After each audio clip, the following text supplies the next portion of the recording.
Hello everyone, welcome to my eco classes. आज की video में अपन कवर करेंगे बजट एनालिसिस। इससे पहले वाली वीडियो में अपन ने इंटरिम बजट देखा था, वो क्या होता है क्या नहीं होता, वो उसके अंदर कौन कौन सी चीज़ें होती है, कब उसको लाया जाता है, ये सारी चीज़ें अपन ने इंटरिम बजट में कवर करी थी। अगर आपने वो वीडियो नहीं देखी हो तो आप आई कार्ड पे जाके चेकआउट कर लेना, आपको वो वीडियो वहाँ पे मिल जाएगी। तो आज अपन देखने वाले हैं बजट एनालिसिस, यानी बजट को समझने वाले हैं जो 2024 का बजट आया था वो। तो मेरा नाम है दिव्यांशु शर्मा, मैं यूजीसी नेट क्वालिफाइड हूँ। आपको इस चैनल पे क्लास 11th इकोनॉमिक्स से लेकर के मास्टर्स इन इकोनॉमिक्स तक की सारी वीडियोस मिल जाती है। वीडियोस हमेशा मंडे को, वेंसडे को और फ्राइडे को अपलोड होती है, तो आप चैनल को सब्सक्राइब कर लें और बेल आइकन भी दबा दें ताकि आगे आने वाली वीडियोस की नोटिफिकेशन आपको टाइम टाइम मिल सके। तो अगर अपन बात करते हैं बजट की, बजट 2024 जिसको मेनली यूनियन बजट भी कहा जाता है, ठीक है, इसको अपन यूनियन बजट भी कहते हैं। तो मेनली यूनियन बजट जो आया है 2024 का, उसको अपन समझने वाले हैं कि पैसा कहाँ से कितना आया है, कहाँ पे कितना लगा है, कौन सी मिनिस्ट्री को कितना मिला है, कौन सी स्टेट्स को कितना मिला है, और उसके अलावा कौन कौन से सेक्टर्स पे पैसा लगा है और कितना लगा है, जो कि मेनली जो कॉम्पिटिटिव एग्जाम्स होते हैं उनके लिए बहुत इंपॉर्टेंट होता है। अलग अलग टाइप के कॉम्पिटिटिव एग्जाम्स में अलग अलग चीज़ें पूछी जाती है कि मतलब टॉप पैसा कौन कौन से स्टेट्स में सबसे ज़्यादा पैसा गया है, या फिर सबसे कम पैसा कौन कौन से स्टेट्स को मिला है, ऐसी सारी चीज़ें पूछी जाती हैं। तो वो चीज़ें आज अपन कवर करने वाले हैं। टोटल जो भी चीज़ें हैं मनी से रिलेटेड, उन सारी चीज़ों को आज अपन कवर करने वाले हैं। आपने बहुत सारी वीडियोस में ये देख लिया होगा कि बजट कितनी बार लाया जाता है, कब लाया जाता है, कैसे लाया जाता है, सब कुछ आपने देखा होगा, कौन प्रेजेंट करता है, कितने पेजेस का है, ये वगैरह वगैरह सब कुछ आपने देख लिया होगा। और नहीं देखा होगा तो वो नेक्स्ट वाली वीडियोस में अपन बना देंगे। बट इस वीडियो में अपना मेन टारगेट ये है कि जो भी पैसा कहाँ से आया है, कितना आया है, कहाँ पे कितना लगा है, उसको अपन कवर करेंगे। ओके, तो सबसे पहले अगर अपन बात करते हैं तो टोटल रिसिप्ट यानी जो भी पैसा गवर्नमेंट के पास आया है, यानी एक तरह से गवर्नमेंट की इनकम जो है वो कितनी है, और ये क्या है, बोरोइंग से अदर है। जैसे फॉर एग्जांपल कोई एक पर्सन है, एक एग्जांपल लेके समझ जाते हैं, इससे आप समझ जाओगे। ए पर्सन को 100 रुपीज़ की कोई चीज़ खरीदनी है। जैसे 100 रुपीज़ का मान लो एक एप्पल खरीदना है, ठीक है, ये एप्पल खरीदना है, तो उसको 100 रुपीज़ लेके जा रहा है। अब वो एप्पल वाला जो है वो कह रहा है कि ये एप्पल 120 रुपीज़ का है। तो अब वो जो पैसे लेके जा रहा है ना 100 रुपीज़, जो उसने खुद ने कमाया है, वो क्या है, उसकी टोटल रिसिप्ट है, ठीक है, जो अदर देन बोरोइंग है। जो मतलब अब अगर उसको ये एप्पल खरीदना है तो उसको क्या करना पड़ेगा, 20 रुपीज़ लगभग उसको लोन लेना पड़ेगा। तो लोन लेने के पहले जो पैसा था वो कितना था, 100 रुपीज़ था। तो यही क्या है, टोटल रिसिप्ट है अदर देन बोरोइंग। मतलब बोरोइंग को निकाल देते हैं अपन, उधारी को निकाल देते हैं, तो जो पैसा गवर्नमेंट के पास होता है, गवर्नमेंट की जो इनकम होती है वो कितनी है, तो 32.7 करोड़ इनकी इनकम थी। फिर estimate of total expenditure 48.21 crore. मतलब जो एस्टीमेट निकाला गया है कि लगभग अपना कितना पैसा लगेगा साल भर में अपनी इकोनॉमी को चलाने के लिए। अब इसके अंदर अपन ये कह सकते हैं कि देखो, इनकम तो 32 करोड़ हो रही है, 32.7, और खर्चा इतना ज़्यादा क्यों हो रहा है, क्योंकि अपनी इकोनॉमी में जो भी बजट आता है वो कौन सा बजट आता है, डेफिसिट बजट आता है। मतलब जो इकोनॉमी है उसके पास पैसा तो कम है, बट वो उधार लेकर के क्या करती है, इकोनॉमी में ज़्यादा एक्सपेंडिचर करती है ताकि इकोनॉमी अच्छे से ग्रो हो सके। मैक्सिमम इसलिए किया जाता है। तो ये क्या है, एक डेफिसिट बजट है, इसलिए जो बाकी का पैसा है वो गवर्नमेंट क्या करती है, वो एज ए लोन लेती है। तो मतलब जो रेवेन्यू रिसिप्ट है, रेवेन्यू जो रिसिप्ट आई है, मतलब जो इंडिया के अंदर से जो पैसा आया है, पैसा कलेक्ट किया गया है टैक्स के जरिए और दूसरी चीज़ों के जरिए, वो कितना है, 31,29,200 करोड़। ये क्या है, एज ए अपनी इंडिया की इनकम हुई है।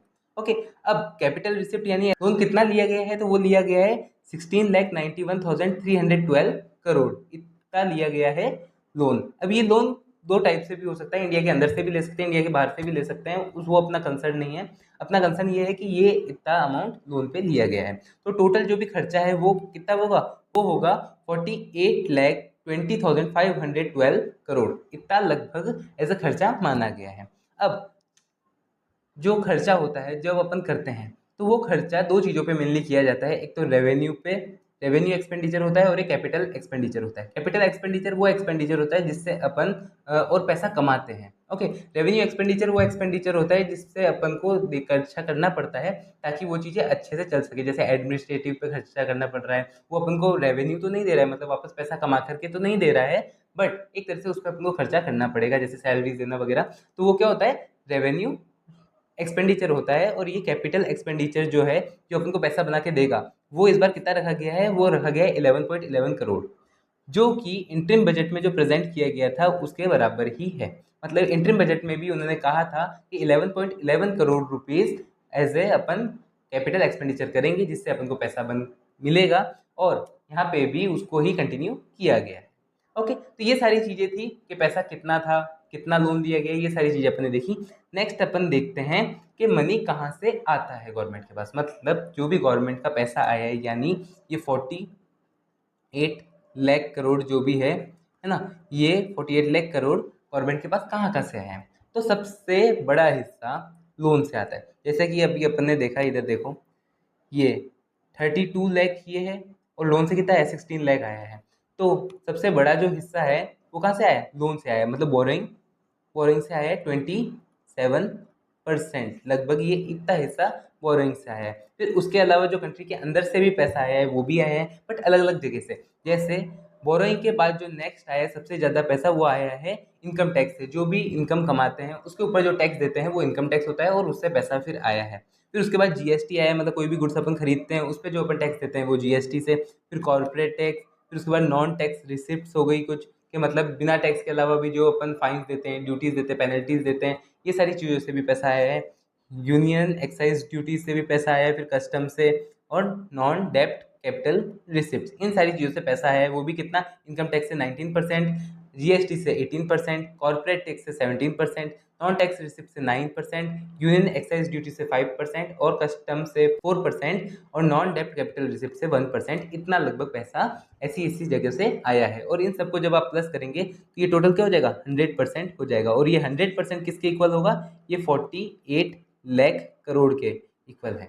ठीक है, 48 लाख करोड़ में से लगभग 20%, 27% जो हिस्सा है वो लोन का है।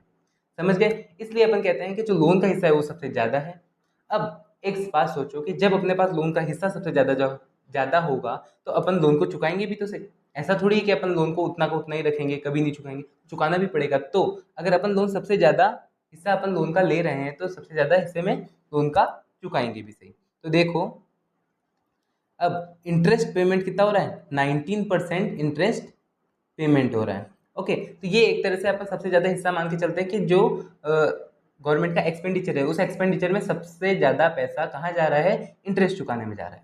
अब आप बोल सकते हो कि ये states share of tax and duties, ये भी तो है। तो ये अलग अलग स्टेट्स में अलग अलग हिस्से में बढ़ता है। तो उसको अपन एज ए एक साथ अपने लिख रखा है कि सारे स्टेट्स को जितना भी पैसा दिया गया है उस सबको मिला करके अपने 21% डाल दिया, but mainly as a interest चुकाने में अपना सबसे ज़्यादा पैसा जा रहा है।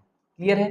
तो 21% कहाँ जा रहा है, स्टेट्स में जा रहा है, जो भी टैक्स एंड ड्यूटीज शेयर जो भी आया है उस हिसाब से। फिर सेंट्रल सेक्टर स्कीम, मतलब सेंट्रल सेक्टर मतलब सेंट्रल ने जो स्कीम्स बना रखी है उस पर जो पैसा लगना है वो 16% है। Financial commission and other transfers पे 9% है। डिफेंस पे जो खर्च करना है उस पर 8% खर्च कर रहे हैं। अपन सेंट्रल स्पॉन्सर्ड स्कीम, जो सेंट्रल ने स्पॉन्सर्ड कर रखी है जो स्कीम एज ए स्टेट्स वगैरह की, तो उस पर भी 8% खर्च हो रहा है। सब्सिडीज पे 6% जा रहा है, पेंशन पे 4% और अदर्स पे 9%। ये सारा पैसा जो भी अपनी इनकम है, मतलब जो भी अपना टोटल एक्सपेंडिचर होने वाला है, वो टोटल एक्सपेंडिचर 100% है, और 100% में से 21% इसमें जाएगा, 19 इधर, 16, 9, 8, 8, 6, 4 और 9, इन सारी चीज़ों पे जाने वाला है। सबसे कम हिस्सा, मतलब सबसे लोएस्ट किस पे जाता है, पेंशन पे जाता है। और अगर सबसे हाईएस्ट की बात करें तो state shares tax and duties और इंटरेस्ट पेमेंट। अगर स्टेट से टैक्स एंड ड्यूटीज़ अगर आपको कहीं ऑप्शन में नहीं मिलता है, अगर किसी एमसीक्यूज वगैरह में नहीं आता है ऐसा, तो अपन सबसे ज़्यादा मेनली मान के क्यों चलते हैं, इंटरेस्ट पेमेंट को मान के चलते हैं। क्लियर है? आगे चलते हैं। तो अब नेक्स्ट जो बात करते हैं, अपन ने देखा कि जो स्टेट टैक्स, ये वाला जो फर्स्ट वाला ऑप्शन है, ये जो है 21% है। अभी 21% में कौन से स्टेट्स को कितना मिला है वो देखें। तो जो स्टेट्स है सबसे ज़्यादा हिस्सा इस बार यूपी को मिला है, 2,23,737 करोड़ रुपीज़ का मिला है यूपी को। और ये ऑब्वियसली बात है कि वहाँ पे जो भी डेवलपमेंट हो रहा है, जो भी चीज़ें हो रही है, उस हिसाब से ये अलॉट किया जाता है। फिर यहाँ पे मिला है बिहार को 1,25,444.52 करोड़, ये इतना मिला है। फिर मध्य प्रदेश है, फिर वेस्ट बंगाल है, फिर महाराष्ट्र है, फिर राजस्थान है। तो मतलब अगर टॉप 5 की बात करें तो यूपी, बिहार, मध्य प्रदेश, वेस्ट बंगाल, ये और महाराष्ट्र, इन सारी जगह पे ये टॉप 5 स्टेट्स है जिनको सबसे ज़्यादा पैसा अलोकेट हुआ है। और सबसे कम पैसा एलोकेट किसको हुआ है अगर अपन स्टेट्स की बात करें तो गोवा, सिक्किम, मिजोरम, नागालैंड, त्रिपुरा। ठीक है, इन सारी जगहों को सबसे कम पैसा अलॉट हुआ है क्योंकि इनकी साइज भी कम है उस हिसाब से। और यूपी, बिहार, मध्य प्रदेश, वेस्ट बंगाल, महाराष्ट्र और राजस्थान, तो ये जो यूपी, बिहार, बंगाल वगैरह है इनको ज़्यादा मिला है क्योंकि यहाँ पे रोड्स वगैरह और उनको अर्बनाइजेशन के लिए, रूरल डेवलपमेंट के लिए, ऐसी ऐसी चीज़ों के लिए पैसा दिया गया है। ओके, फिर उसके बाद आप एक काम कर सकते हो, इसका स्क्रीनशॉट ले सकते हो ताकि आपको ये चीज़ याद रहे और आपके पास भी एक तरह से सेव हो जाए। फिर सबसे इम्पोर्टेंट चीज़ जिसपे इतनी सारी बहस हो रही है, जिसपे इतनी सारी रील्स भी बन रही है आजकल, वो क्या है, टैक्स रिजीम में चेंज हुआ है। टैक्स रिजीम में अपन ने ये देखा है कि 0 से 3 लाख वाले को कोई टैक्स नहीं देना है। फिर अगर किसी की इनकम 3 लाख टू 7 लाख है उसका 5% लगेगा, किसी की 7 टू 10 लाख है तो उसके 10% टैक्स लगेगा, 10 टू 12 लाख है तो 15% टैक्स, 12 टू 15 लाख है तो 20% और 15 लाख से ज़्यादा है तो 13%। अब 15 लाख से कितनी भी ज़्यादा होगी तो उस पर मैक्सिमम 30% ही लगेगा और अलग अलग चीज़ें होती हैं। ठीक है, तो स्टैंडर्ड डिडक्शन जो है, जो सैलरीड एम्प्लॉयड है जिनको सैलरीज वगैरह मिलती थी वो 50,000 से कितना हो गया, 75,000 हो गया है। और डिडक्शन फॉर फैमिली पेंशन, जिनको पेंशन वगैरह मिलती थी वो भी पैसा उसमें जो डिडक्ट होता था वो पहले 15,000 होता था, अब 25,000 होने लग जाएगा। ओके, फिर इसके बाद अगर अपन बात करें तो मेजर आइटम्स, कौन से आइटम्स पे मेजर एक्सपेंडिचर हुआ है, मतलब कौन कौन सी चीज़ों पे, तो सबसे ज़्यादा पैसा डिफेंस पे लगा है। ठीक है, अगर अपन देखेंगे कौन कौन से सेक्टर्स पे पैसा सबसे ज़्यादा लगा है तो मेजर सेक्टर क्या है, डिफेंस सेक्टर पे सबसे ज़्यादा पैसा लगा है। फिर रूरल डेवलपमेंट पे पैसा लगा है, फिर उसके बाद agriculture, home affairs, education, IT, health, energy, social welfare और उसके बाद कॉमर्स एंड इंडस्ट्री, इन सारी चीज़ों पे पैसा सबसे ज़्यादा लगा है। और आपको मेनली ये सारी टर्म्स 4,54,773, ये पैसा लगभग लगभग आपको फर्स्ट के 2-3 डिजिट तो याद होनी चाहिए, लगभग 4,74,000 या फिर 4,75,000 अप्रॉक्स लगभग ये मिला है। रूरल डेवलपमेंट में मिला है 2,65,800 अप्रॉक्स। फिर 1,51,000 किस में मिला है, एग्रीकल्चर अलाइंड एक्टिविटीज़ पे। ऐसी सारी चीज़ों पे जो पैसा मिला है इसका आपको ध्यान रखना है। और सबसे कम में किसको मिला है, कॉमर्स एंड इंडस्ट्रीज को। क्लियर है। फिर अगर अपन आगे चलें, आगे बात करें तो जो अलोकेशन मिनिस्ट्रीज को कितना दिया गया है, जैसे डिफेंस मिनिस्ट्री हो गई, एग्रीकल्चर मिनिस्ट्री हो गई, रेलवे मिनिस्ट्री हो गई, इन सारी चीज़ों को कैसे मिला है पैसा, तो ये ऐसे मिला है कि सबसे ज़्यादा वही अपन ने देखा ऊपर, तो सबसे ज़्यादा डिफेंस पे अगर खर्चा कर रहे हैं तो वो मिनिस्ट्री को भी सबसे ज़्यादा पैसा अलोकेट होगा। वो कैसे, क्योंकि वो सैलरीज भी देगी, वो इक्विपमेंट्स भी खरीदेगी, सारी चीज़ें करेगी। उस हिसाब से अगर अपन देखें तो मिनिस्ट्री को दिया गया है 6,21,940 करोड़। फिर उसके बाद रोड ट्रांसपोर्ट को दिया है 2,78,000। फिर रेलवेज को मिला है 2,55,393 करोड़। फिर उसके बाद कंज्यूमर अफेयर्स, फिर उसके बाद home affairs, rural development, chemical fertilizers, communications, agriculture and welfare, farmers welfare, education, Jal Shakti, health and family welfare, housing and urban finance, women's and children development, इन सारी जगह को पैसा दिया गया है। और इसकी लिस्ट बहुत लंबी है, जैसे एटॉमिक एनर्जी पे labour and employment ministry, external affair ministry, micro small and medium enterprise, ये थोड़ा सा इकोनॉमिक्स के नज़रिए से थोड़ा सा इंपॉर्टेंट है ये वाला। 22,137.65 करोड़ रुपीज़ दिए गए हैं micro small and medium enterprises को ग्रोथ करने के लिए, डेवलपमेंट के लिए। फिर इलेक्ट्रॉनिक्स एंड इंफॉर्मेशन टेक्नोलॉजी पे लगे हैं 21,936 करोड़ रुपीज़। फिर उसके बाद पावर हो गई, ठीक है, new and renewable energy, science technology, petroleum and natural gases. Okay, फिर उसके बाद ट्राइबल्स भी देख लो, ट्राइबल्स अफेयर्स को भी अपन मैनेज करने के लिए या फिर अच्छा करने के लिए कितने दिए गए हैं, 13,000 करोड़ रुपीज़ दिए गए हैं, अलोकेट हुए हैं। जस्टिस के लिए, development of north eastern region को के लिए, स्टैटिकल प्रोग्राम के लिए, स्किल डेवलपमेंट के लिए। फिर उसके बाद और भी आ जाती है जैसे textiles, information and broadcasting, Ayush, youth affairs and sports, environment, forest and climate change के लिए भी पैसा अलॉट किया गया है। Food processing industries, culture, minority affairs, earth science, corporate affairs, tourism, personal and governance, pensions, और ये सारी चीज़ों पे भी पैसा लगाया गया है। माइंस पे भी लगा है, सिविल एविएशन पे भी लगा है। और फिर उसके बाद president, parliament, union public services commission and the secretarial of vice president पे, मिनिस्ट्री पे भी पैसा दिया गया है। पंचायत राज पे भी दिया गया है 1,183.64। फिर उसके बाद और भी आ जाती है कॉर्पोरेशन 1,186 3.39 करोड़ रुपीस इसको भी एलोकेट हुए हैं। प्लानिंग के लिए भी हुए हैं, फिर स्टील, कोल और पार्लियामेंट्री अफेयर्स के लिए सबसे कम अमाउंट यानी 64 करोड़ रुपीस एलोकेट हुए हैं। ये सारे जो भी अमाउंट है वो करोड़ में है, तो आप ध्यान रखना ये सारी जो भी चीज़ें वो सिर्फ ऑन दी लैख नहीं है, ये करोड़ है, मतलब 6,21,940.85 करोड़ ये पैसा डिफेंस को दिया गया है। टॉप 5-6 आप याद रख सकते हैं और लीस्ट 5-6 आप याद रख सकते हैं। इन सारी चीज़ों को मेनली पैसा कितना दिया गया है वो आपको ध्यान रखने की जरूरत पड़ेगी। तो होप आपको ये वीडियो अच्छी लगी होगी। ये थोड़ी सी इंफॉर्मेशनल थी जिसके अंदर अपन ने सिर्फ डाटा ही कवर किया है।